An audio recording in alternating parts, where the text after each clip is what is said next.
Aussi difficile que cela a pu être, je suis arrivé à une conclusion inévitable et profondément gênante. Je crois qu'une élite et les entreprises qu'elle dirige n'ont pas seulement pris le contrôle de notre énergie, de nos réserves en nourriture, de notre éducation, de nos services de santé, mais aussi de quasiment tous les aspects de nos vies. Et c'est possible en contrôlant le monde de la finance, non pas en créant plus de valeur, mais en contrôlant véritablement la source de l'argent. Lorsque j'ai suivi la trace de l'argent, j'ai découvert que cela me ramenait au niveau d'une pyramide. Nous nous situons à la base, vacants à nos occupations quotidiennes. Au-dessus de nous se trouve le gouvernement. Ces personnes à qui l'on donne le monopole du pouvoir et qui l'utilisent pour nous taxer et nous contrôler, que l'on soit d'accord ou pas. Mais qui les contrôle, eux? Au niveau supérieur se trouvent les entreprises. Beaucoup diraient que désormais ce sont les entreprises et non pas les États-nations qui dirigent le monde. Ils parlent de corporatocratie. Pour prendre possession des ressources mondiales et contrôler les marchés, cette corporatocratie doit avoir accès à un argent de faible valeur. Les grandes entreprises obtiennent leurs prêts à des taux préférentiels auprès des grandes banques, ce qui signifie que les élites aisées qui contrôlent les plus grosses banques contrôlent ces entreprises. En suivant la trace de l'argent, j'ai appris que presque toutes mes croyances à son sujet étaient fausses. Il est intéressant de voir à quel point on se pose si peu de questions sur toutes ces choses de la vie quotidienne. Lorsque, par exemple, nous nous rendons dans une banque et que nous demandons un prêt de, disons, 50 000 $ ou 50 000 livres, que se passe-t-il vraiment? La plupart des gens vivent leur vie en se basant sur une vague image de ce qui se passe. Ce qui se passe réellement lorsque vous demandez 50 000 livres, c'est qu'ils saisissent ce nombre sur votre compte. C'est tout ce qu'ils font. Ils ne frappent pas de pièces, ils n'impriment pas de billets, ils ne déplacent pas de métal précieux, ils mettent seulement la somme de 50 000 livres sur votre compte à partir d'un écran d'ordinateur.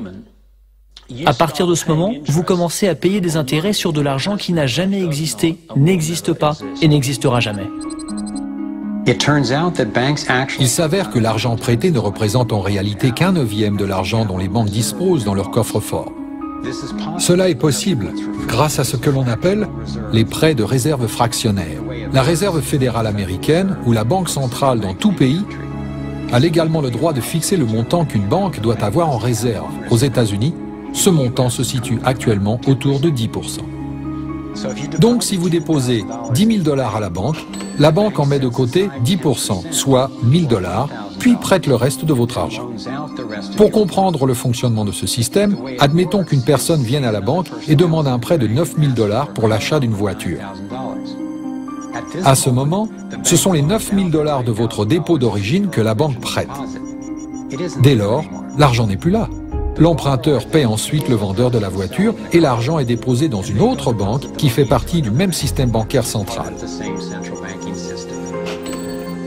Ces 9 000 $ sont traités comme un nouveau dépôt et le processus continue. L'argent est à nouveau déposé et prêté jusqu'à ce que le dépôt initial de 10 000 $ se transforme en une somme de 100 000 $. Le système bancaire a simplement créé 90 000 $ en prêtant votre argent. Apparemment, cela a débuté avec les orfèvres du XVIIe siècle, lorsque la monnaie d'échange était l'or. L'or était lourd à porter. Le véritable métal était donc stocké dans les coffres-forts et le commerce s'effectuait grâce à des récépissés. Ces récépissés représentaient la première forme d'argent papier. Étant donné que seules quelques personnes retiraient leur or à n'importe quel moment, les propriétaires des coffres-forts, essentiellement les nouveaux banquiers, ont commencé à créer des récépissés pour plus de métaux qu'ils n'en avaient réellement.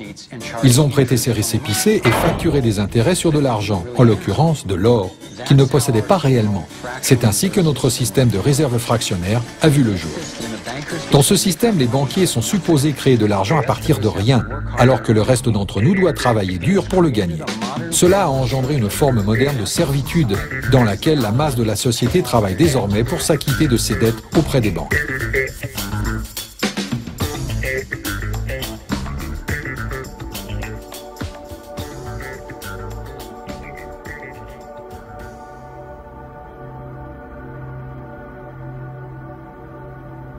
Avec ce schéma de système de réserve fractionnaire, nous devenons inévitablement des esclaves de la dette d'une classe dirigeante financière. Non pas parce que ces dirigeants sont meilleurs ou plus intelligents, mais parce qu'ils ont manipulé le système à leur avantage et au détriment de la plupart des gens sur la planète. Catherine Austin Fitts est une experte de la question. Elle a été sous-secrétaire d'État au logement et au développement urbain pendant le mandat du président Bush, père, puis conseillère auprès de l'administration Clinton. Faisons une partie de Monopoly et admettons que vous souhaitiez acheter la rue de la Paix. Je peux tout simplement imprimer de l'argent en permanence, m'en donner plus et abaisser ainsi la valeur de votre argent en imprimant toujours plus. Peu importe que vous travailliez dur ou que vous réussissiez dans la vie, je peux toujours vous acheter gratuitement. Alors comment se fait-il que si vous ou moi créons de l'argent, cela s'appelle de la contrefaçon, mais que si ce sont les banques qui le font, on appelle cela de l'augmentation des réserves en argent? Comment les banques ont-elles obtenu ce pouvoir?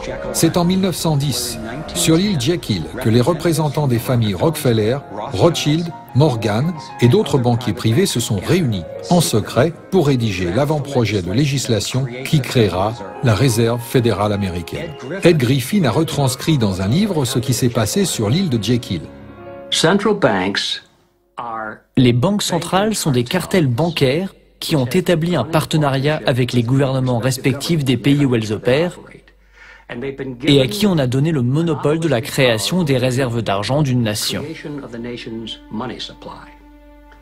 C'est le cadeau que leur ont offert les politiciens, si l'on peut dire, pour le partenariat. Que font les banquiers pour les politiciens en retour?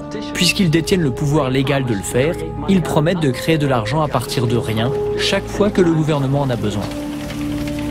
Et depuis 2008, nous avons été les témoins de la plus importante période d'impression de faux argent de l'histoire. Ce tour de passe-passe financier dissimule les coûts, protège les responsables et fait de nous des esclaves de la dette qui doivent travailler pour rembourser la facture. Le service des recettes internes a été créé la même année que la Réserve fédérale américaine en 1913. Et l'impôt sur le revenu a ensuite été introduit afin que vous et moi payions la dette des politiciens plus les intérêts aux banquiers. Tout cela est plutôt révélateur. Le problème est qu'aux États-Unis, nous disposons d'un système de banque centrale privée déguisé en un système qui appartient au gouvernement. Si vous regardez dans l'annuaire de la ville Washington et cherchez la réserve fédérale dans les pages bleues caractéristiques du gouvernement, vous découvrirez qu'elle n'y est pas. Vous la trouverez dans les pages blanches, juste à côté de l'entreprise FedEx. C'est une banque centrale privée. Quelle devrait être la relation appropriée entre le président de la Réserve fédérale américaine et le président des États-Unis? Avant tout, la Réserve fédérale est une agence indépendante. Cela signifie essentiellement qu'aucune autre agence gouvernementale ne peut revenir sur nos décisions. Ne peut revenir sur nos décisions.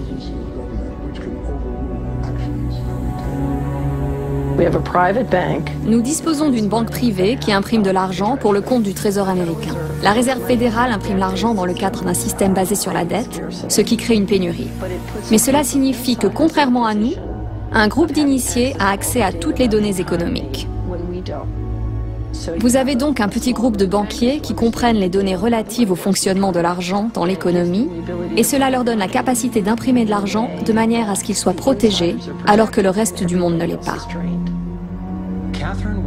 Catherine a ensuite comparé une économie saine à un tore plein de vitalité, équilibré, libre et dynamique, par opposition à ce qui se passe dans notre économie actuelle. C'est un système très dynamique et qui tend vers l'optimisation.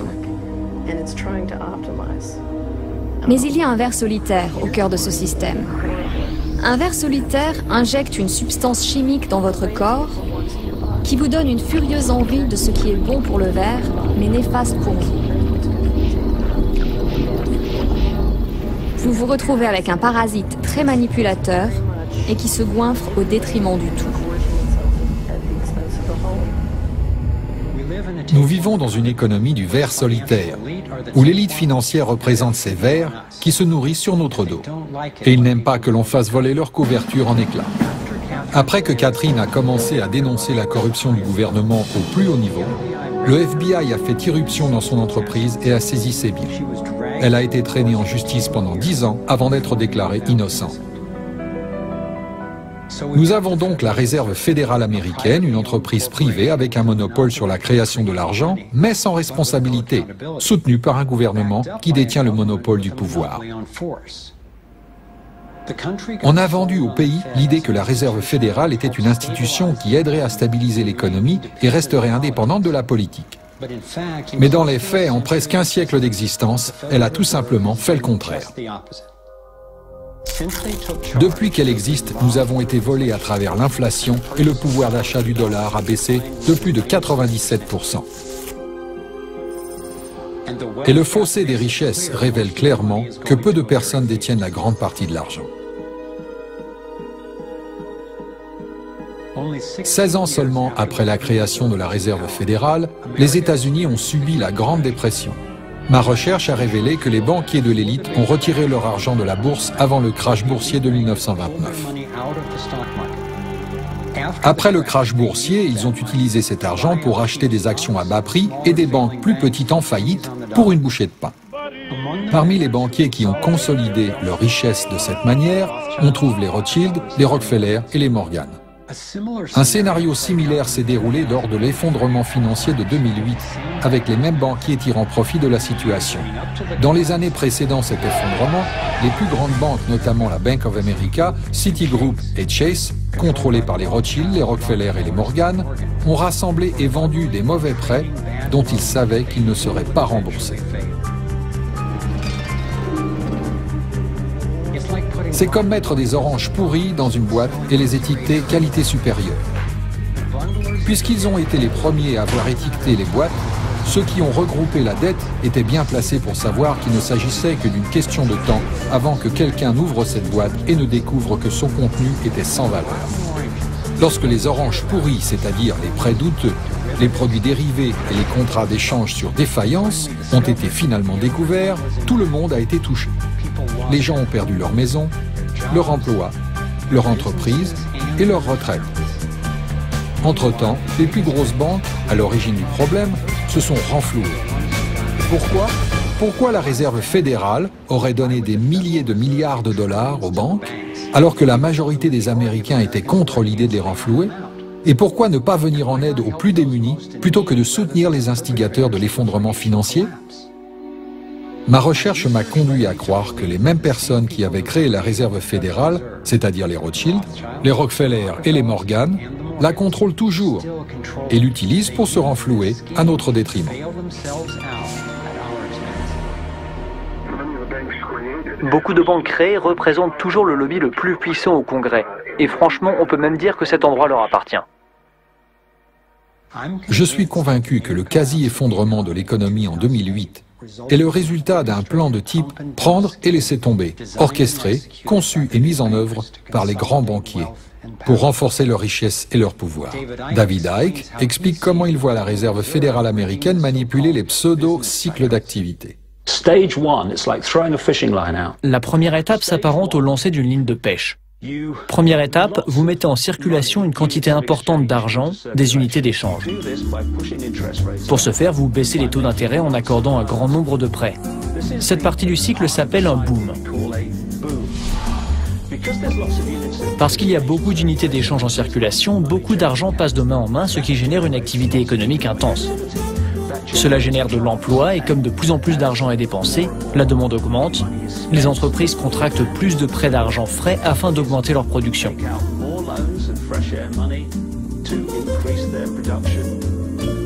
Au quotidien, les gens sont confiants. « Eh, tu sais, je travaille pour cette entreprise qui croule sous les commandes, ça marche vraiment bien. J'ai un travail sûr. D'ailleurs, nous sommes sur le point d'acheter une plus grande maison. » Et puis, quelque chose change. Ils tirent sur la ligne de pêche. Ils font grimper les taux d'intérêt. De moins en moins de personnes contractent des prêts et de toute façon, les banques renforcent les critères pour pouvoir obtenir un prêt. De même, étant donné que les taux d'intérêt ont augmenté, une partie plus importante du revenu de la population sert à rembourser les intérêts supplémentaires et non pas à acheter des biens. Tout d'un coup, il n'y a plus autant d'argent en circulation. C'est pourquoi les achats de biens baissent. Les entreprises commencent à voir leurs profits diminuer, elles commencent à supprimer des emplois et leur activité ralentit. Les gens perdent leur emploi, ils ne peuvent plus honorer l'hypothèque qu'ils ont prise sur la grande maison qu'ils avaient achetée lorsque tout allait bien. Les banques commencent alors à ramener la ligne de pêche, car puisque les entreprises et les particuliers font faillite, ce sont elles qui possèdent la véritable richesse. Les propriétés, les terres et les ressources pour lesquelles elles avaient accordé d'une signature des prêts de simples chiffres sur un écran. Ce cycle économique consistant à jeter la ligne de pêche, à la ramener, à injecter une grande quantité d'unités d'échange dans l'économie fonctionne depuis des siècles. Le résultat ? Le vol et l'accumulation de la véritable richesse du monde dans les mains d'une poignée de personnes.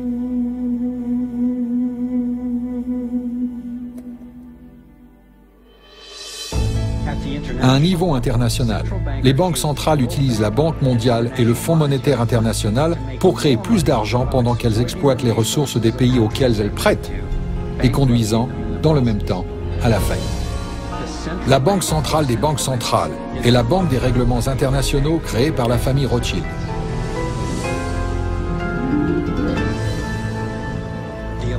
L'élite se positionne de manière à contrôler l'accès à tout ce dont nous avons virtuellement besoin pour survivre. Peu importe où vous allez dans le monde, le système bancaire contrôle l'argent. Les banquiers décident si les gens peuvent manger ou non, qui est milliardaire et qui vit avec moins d'$1 par jour. Celui qui contrôle l'argent contrôle le monde, et très peu de personnes contrôlent l'argent.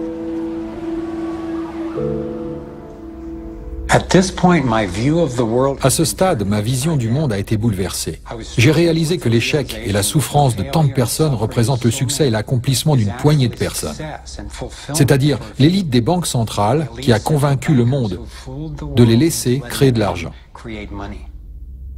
Ils disposent déjà de fortunes conséquentes. Alors quel est leur objectif final? Quel est leur vrai programme?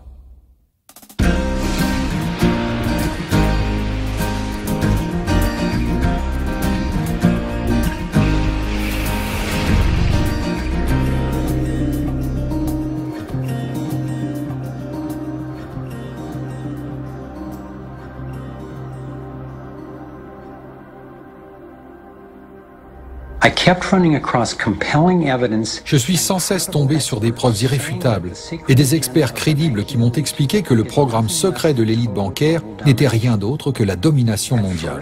Au début, je ne voulais pas le croire, mais j'étais déterminé à découvrir ce qui nous empêchait de prospérer, peu importe où cela pouvait me mener.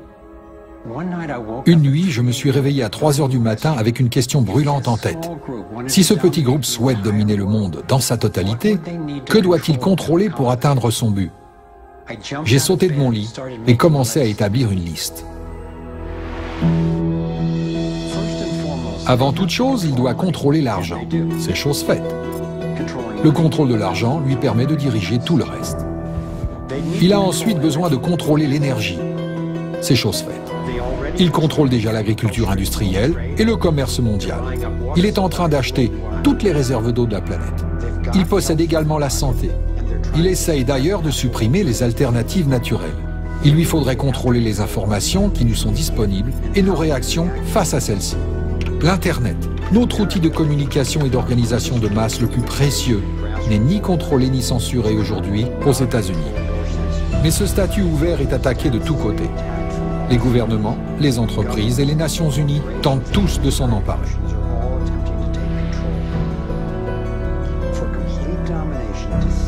Pour établir une domination totale, les dissidents doivent être contrôlés. Il lui faudrait nous confisquer nos droits, espionner des citoyens ordinaires et scruter le moindre aspect de nos vies. Au petit matin, je savais qu'une élite de puissants avait presque tout mis en place pour dominer le monde. Et j'ai compris alors avec effroi que Big Brother n'allait pas arriver. Il était déjà là. Nous sommes déjà dans la matrice. Comment en sortir? Pour envisager ce que j'avais compris, je devais découvrir à quoi ressemblait et comment fonctionnait leur structure de domination. Un groupe relativement restreint composé de quelques familles, notamment les Rothschild, les Rockefeller, les Morgan et les Carnegie, ainsi que les Harriman et les Schiff, Les Warburg sont à la tête de l'élite dirigeante dans l'Occident depuis des générations. Je ne suis pas en train de dire que chacun des membres de ces familles ont un rôle à jouer dans ce programme de domination mondiale, ni même qu'ils en sont conscients. En revanche, je suis convaincu que les chefs de ces dynasties contrôlent les intérêts commerciaux et financiers qui servent à exécuter ce sombre projet, responsable de la destruction de si nombreuses vies. Les personnes qui mettent en place ce programme dans le secret sont connues sous de nombreux noms. Des rapports ayant filtré ont révélé qu'ils se réunissent partout dans le monde, à l'abri des regards, pour discuter de leur programme. Ensuite, avec la précision d'une montre suisse, leurs plans commencent à apparaître dans les secteurs médiatiques, financiers, commerciaux et militaires. Bien entendu, toutes les personnes impliquées dans ces groupes ne prennent pas part aux décisions. Il existe une hiérarchie en termes de savoir et d'implication. L'œil omniscient est l'un des principaux symboles de cette élite dirigeante. Il figure sur le billet de $1, sur les emblèmes du système de surveillance de masse américain appelé « Connaissance complète de l'information » et de l'agence de renseignement britannique MI5, et surplombe même la Cour suprême de l'État d'Israël, conçue et financée intégralement par les Rothschild. Je pense qu'ils ont repris l'image majestueuse de la pyramide de Khéops et de son légendaire sommet métallique afin d'en pervertir le sens. Les personnes au sommet de la pyramide peuvent suivre et contrôler celles qui se trouvent au-dessous.